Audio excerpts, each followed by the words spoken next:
Good night of the season. Yes, same to you, same to you. Hello and welcome to AM News right here on Ogun State Television. I am Moses Ojewumi. The House of Representatives has released the certified copies of 4 landmark tax reform acts signed into law by President Bola Ahmed Tinubu for the controversy suggesting that altered versions of the laws were in circulation. Acting on the development, Speaker of the House, Right Honorable Tajuddin Abbas, in agreement with Senate President Godswill Akpabio, ordered the immediate release of the certified true copies of the laws, including the presidential assent pages. The decision was taken after concerns were raised during plenary over discrepancies between documents circulating in the public space and versions passed by the National Assembly. A lawmaker from Sokoto State, Abdusamad Dasuki, raised a point of privilege, warning that the inconsistencies could erode public confidence in the legislative process and undermine the integrity of the tax reforms. The released legislations include the Nigerian Tax Act 2025, Nigerian Tax Administration Act 2025, Nigerian Revenue Service Establishment Act 2025, and the Joint Revenue Board Establishment Act 2025. And now to security, at least 23 bandits have been killed following precision airstrikes carried out by the air components of Operation Fansa Yama as they fled Kano State after a coordinated attack on Shanono and Shanyawa local government areas. This was disclosed in a press statement issued by the Assistant Director, Army Public Relations, 3 Brigade Nigerian Army, Major Babatunde Subaru. According to the statement, troops of the Joint Task Force repelled the bandit attacks in Kano and pursued the fleeing assailants to Karadua village in Matasu local government area of Katsina State, where intelligence revealed they had regrouped. The air components later identified the bandits at Dan Make area of Matasu local government area during what was believed to be a burial of their fallen members and carried out a precision strike after trailing their movement, leading to heavy casualties and destruction of weapons and equipment. The Nigerian Army says security in Kano State remains calm, with troops sustaining patrols and surveillance.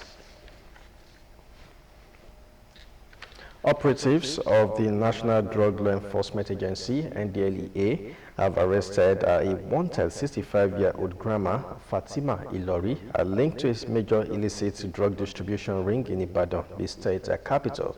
The 65-year-old grandma, popularly known as Mama Kerosene, was nabbed in an intelligence-led operation for the seizure of 238.4 kg of skunk, a strain of cannabis linked to her. She was arrested along with another female suspect, Olusoya Bosede, aged 35, at the Onireke Lekuro area of Ibadan on Monday, 29th of December 2025. This was disclosed in a press statement signed by Femi Babafemi, the Director of Media and Advocacy, made available to the public on Sunday. According to this statement, operatives of the NDLEA intercepted various quantities of illicit substances, including ketamine, ecstasy, and tramadol pills concealed in sachet of coffee mix and a book parcel heading to Zambia and the United Kingdom. The statement revealed that the suspect made at a courier company in Lagos on 24th and 29th December 2025 came just as the agency had taken into custody 22 Indian crew members of a merchant vessel, MV Aruna Uya, in which 31.5 kilograms of cocaine were seized by operatives at the GDNL terminal at Apapa Port, Lagos on Friday, 2nd January 2026.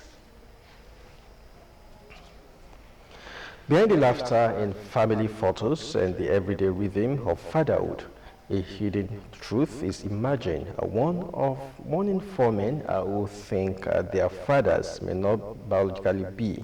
As DNA testing grows more common, long-held beliefs about parenthood are colliding with hard science. Margaret Okunlola seeks to find out the effects of impact of DNA tests on the family. Her reports. With the popular saying that blood is thicker than water, but for 1 in every 4 presumed fathers in Nigeria, the bloodlines seem to tell a different story.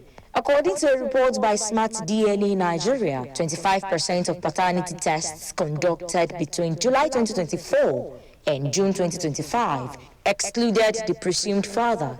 There is a slight drop from 27% in previous year, but still points to a deepening paternity crisis, as at least 1 in 4 tests come back with such results. This is an issue that was not there about 20, 30 years ago, because I believe civilization was much more innocent then, and then there was trust issue, and then there was morality. But DNA has become necessary today because of the moral decadence. The report also pointed out that Nigerians of Yoruba extraction dominated at 53%, followed by Igbo at 31.3%, while Hausa accounted for just 1.2%.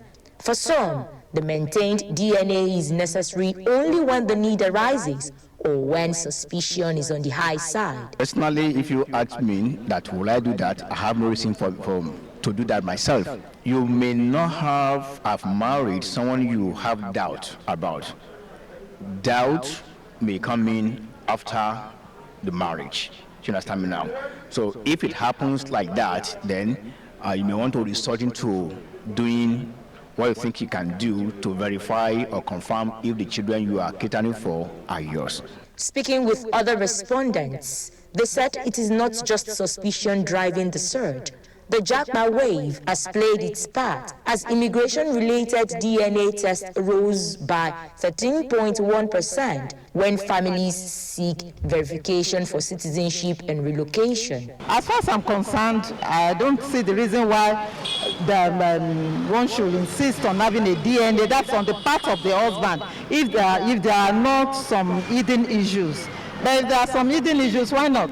To be sure that you are not taking care of somebody else's children. Women should try as much as possible to stay clean. A counselor gave a 2 cents on the psychological effect of DNA on family bond and the children who will be at the center of the commotion. After shock, it can now lead to distrust and estrangement, and there could be this thing we call disruption of perceived identity. First and foremost, the child may likely deal with loss of identity. As DNA kits become cheaper and more accessible, Nigerians continue to ask, should every truth be revealed, or should family bonds sometimes matter more than biology? It's time to be women of integrity. It's time to be women that are role models for our children. It's a thing, it's not done. It's affecting the generation. It's going to affect the society. It's going to affect the nation. With the rise in infidelity and moral decadence, one thing that seems to be certain is that the conversation around DNA and paternity is not going away anytime soon. Margaret Okunlola, OGTV News. And now to the exciting world of sports. Chairman of the National Sports Commission, Shehu Diko, has expressed optimism that the Super Eagles will go all the way to the final of the ongoing AFCON in Morocco. He said this while chatting with a man covering the event, Abiodun Alabi. Diko notes that as the Eagles prepare for the second round game against Mozambique, he has no doubt about the mental preparedness of the players. The statistics are very clear, not just the statistics for the team, even the individual statistics. If you look at it, what Chukwu have done, what Lukman have done, what Osimhen have done, what the defense has done, even the keepers have shown that the team is really here for very good business. We are among the 2 teams that got the 100% record in the first round. So it's good intent, but we have to keep our heads focused, because in 2022, 21 AFCON we have the same issue. We are very good in the first round, and we had some stumbling block in the round of 16. So they have to keep our heads high. But the most important thing here that I saw is the fact that the team is scoring goals from everyone. We have seen goals from defenders, we have seen goals from midfielders, we have seen goals from different strikers. Even the last match, when the whole squad was turned around, they showed that also they can deliver, because Uganda were not pushed over. Uganda too were looking for a result to qualify to the next round, and we are able to continue. So clearly that shows the championship winning team if you continue on this track. trajectory, and now is. And it's a wrap on AM News. So many thanks for watching. Back to Goki and Okwemi for the continuation of Money Flex. Good morning. Very much.